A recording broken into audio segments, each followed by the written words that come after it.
ways. Some people use six small meals a day. Some people use intermittent fasting. Some people do extensive fasting. Whatever method that God showed you, you have to stick to that, because as soon as you deviate from it, the weight is going to come back. The weight is going to come back, and then, and in some cases, some people, the weight comes back, and it's fatal for some people. And those who heard me say this before, there's a man of God that know he's passed away, he's going on, and I know he's in heaven, but a mighty man of God. He was I guess what we would call a songstress. He, he sounded like an angel when he would sing, but he would not manage his weight. He would not keep it down. And so the Bible said, any man defile the temple of God, he himself he will kill. You're not going to defile God's temple, and defile, all it really means is to pollute. You're not going to pollute God's temple and think that it's going to be okay. You're not going to do that. That's not that. Myself, anybody. That God said, I did that. I did that. 20 years ago, I suffered a stroke. I polluted God's temple. I defiled God's temple. I put an excessive, hear me clearly, excessive amount of sugar, excessive amounts of meat. Because those who are saying, well, you shouldn't eat, no, I'm not advocating that. That's not a problem. I'm not advocating that, but in moderation. And there are some people that God, and here's medical science also. There are people that God, well, they're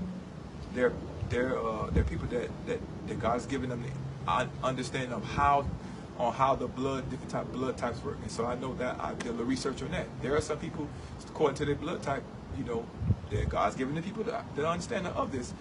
They know that, okay, certain blood types, you shouldn't eat this, you shouldn't eat that, and your body will function the best this way. So that's why I said all variations of diets and restrictions, they are all good. They are all, God gave us the understanding, the wisdom, and knowledge of that. They all work. So, but whatever plan He has given you, have to stick to it, or the weight is going to come back.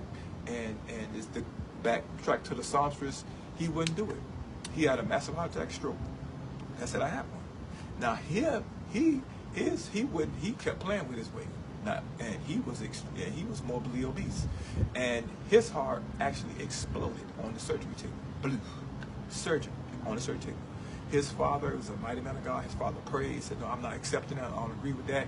And supernaturally, God put his heart back together. The surgery was like, oh, wow, da-da-da-da. But he got out of the hospital, and he continued to eat what he wanted to eat. Saved, sanctified, filled with the Holy Ghost. He could have still been here on this planet, blessing the people with songs. And I'm just giving you examples of songs that I know that have blessed me over the years. Of Fred Hammond, Late in the Midnight Hours. That song that God, as my process began, God sung that song, and I would hear his voice, Fred Hammond's voice. And I know, come on, God made him, inspired him to write this song.